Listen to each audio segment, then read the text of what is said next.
April 8, 1943. 27,000 feet above Caen, France, the sky stretched out like a canvas of endless blue, pierced only by the ragged silhouettes of American fighters laboring upward. Oberleutnant Ralph Hermikin, ace of the Luftwaffe, tightened his grip on the controls of his FW-190A5. The oxygen mask hid a smirk as he watched the slow, plodding shapes of the Republic P-47 Thunderbolts climb toward his formation. Their forms, bulky and ungainly, betrayed no hint of menace to the untrained eye. Yet Hermikin felt a flicker of unease. There was something about these flying milk bottles that did not belong in the sky, something stubborn, unyielding, and powerful. Hermikin, a veteran of countless dogfights, leaned back slightly, observing the Americans with a mixture of curiosity and derision. The P-47 struggled to gain altitude, each one appearing as if burdened by an invisible weight, flapping through the thin air like armored birds. The Luftwaffe pilots mocked them endlessly. Clumsy, they called them. Tanks with wings. They laughed openly on the radio, certain that experience and agility would win the day. But for all their mockery, there was a quiet, undeniable strength in the P-47 that could not be dismissed, a strength that would soon be measured in destruction. The story of the Thunderbolt begins far from the skies of France, in the design rooms and factories of Republic Aviation in New York. June 1940, the world reeled as German forces swept across Europe. Republic's chief designer, Alexander Kartveli, a Georgian-born visionary with a keen understanding of aerodynamics and power, received urgent orders. Build an aircraft capable of confronting the Luftwaffe at high altitudes, fast, heavily armed, and able to sustain heavy damage. What emerged was a plane that defied conventional wisdom. The XP-47B prototype was a behemoth. 9,900 pounds empty, 65% heavier than its predecessor, powered by a Pratt & Whitney R2800 double-row radial engine generating nearly 2,000 horsepower.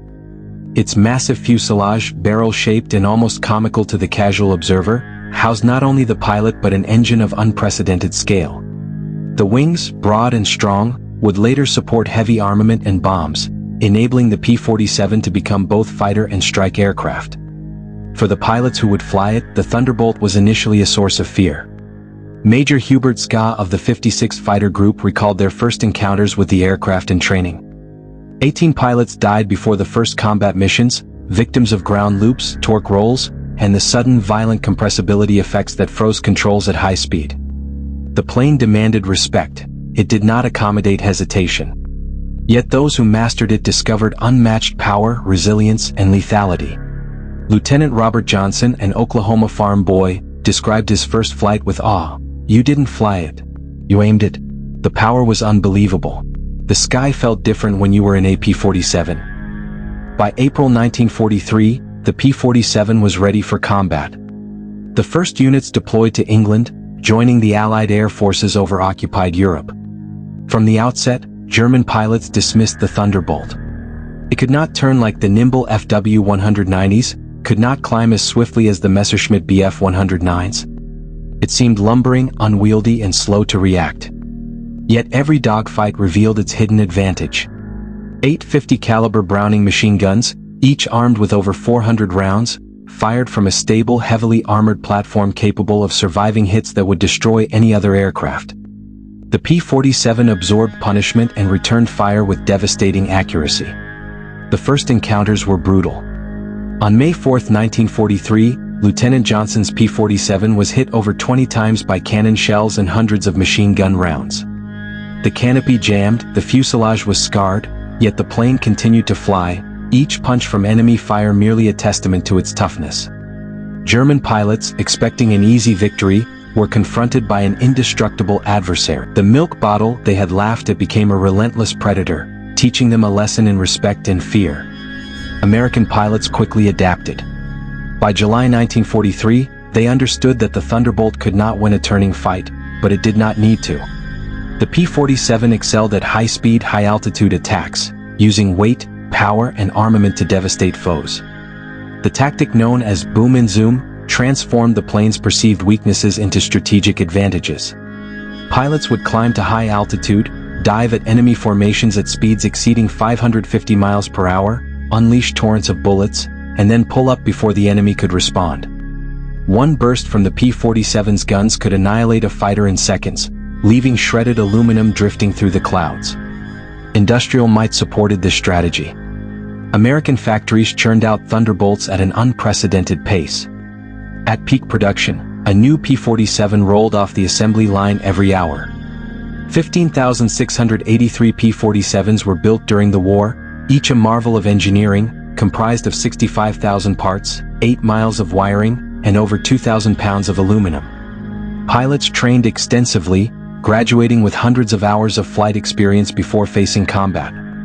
The combination of skilled aviators, powerful machines, and industrial efficiency created overwhelming superiority in the European theater. By 1944, the P-47's role expanded beyond air-to-air combat. Equipped with bombs and rockets, the Thunderbolt became a fighter bomber, capable of devastating German supply lines, armored columns, and artillery positions. They earned the nickname J-bows, fighter bombers that could strike with surgical precision. In the skies over Normandy, they escorted bombers, strafed convoys, and struck terror into enemy forces, shaping the course of battles and aiding the success of ground operations. June 6, 1944, marked the P-47's moment of triumph. Over 500 Thunderbolts flew in coordinated formations to protect the D-Day invasion. Their presence created an impenetrable umbrella, denying German aircraft the opportunity to interfere with the landings. Oberleutnant Hermikin, once confident in his ability to outmaneuver the Americans, witnessed the results firsthand. 12 of his wingmen were shot down in minutes. He was lucky to return. The plane he once mocked now dominated the sky, a testament to strategy, training, and industrial power. The Thunderbolt's effectiveness lay not only in its strength but in its versatility. Ground attacks destroyed thousands of enemy vehicles, locomotives, and artillery pieces, while aerial combat resulted in hundreds of enemy aircraft destroyed. Pilots who survived combat spoke in reverent tones of the plane's toughness.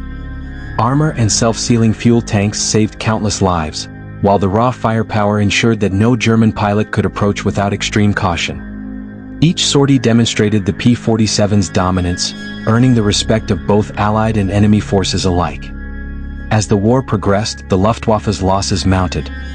The P-47 remained a stable, reliable platform in the chaos of battle.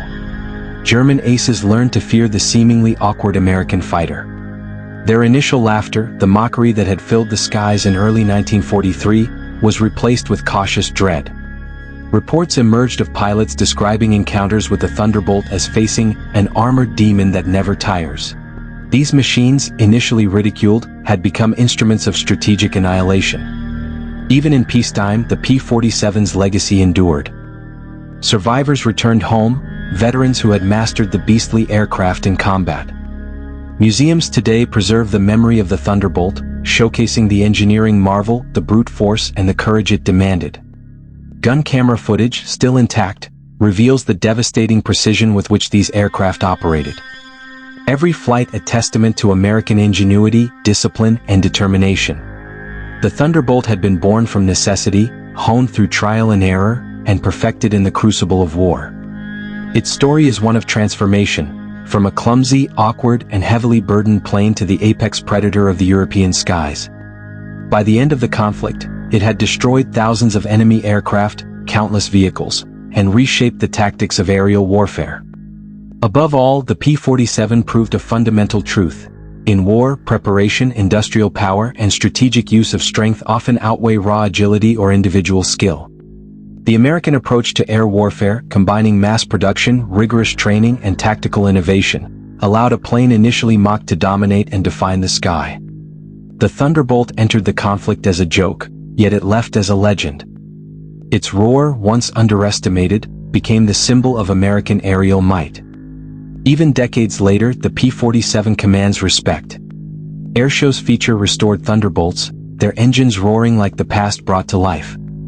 Veterans recount missions, sharing tales of courage, ingenuity, and survival against formidable odds. The aircraft itself, once a burden to its pilots, became a savior, a guardian, and a weapon capable of reshaping the skies over Europe.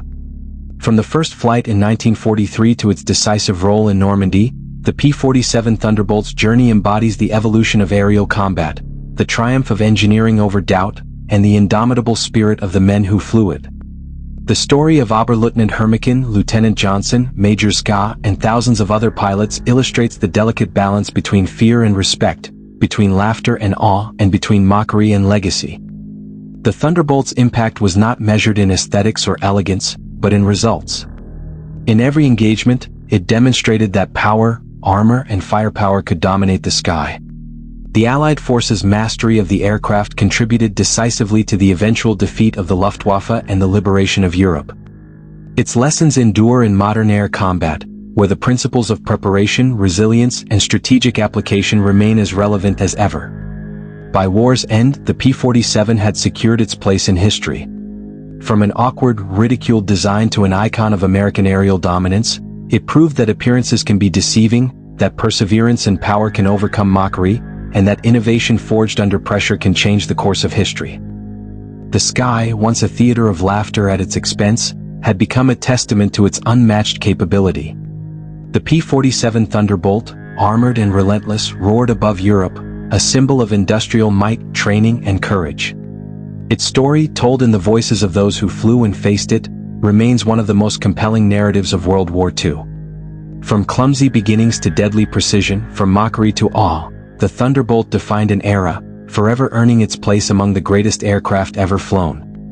And so, as engines roar and propellers slice the air, the story of the Thunderbolt endures. It reminds us that greatness is forged not in elegance or expectation, but in the unyielding combination of strength, courage, and ingenuity. The American sky would never again be the same. The legend of the P-47 Thunderbolt had been written, one roaring sortie at a time.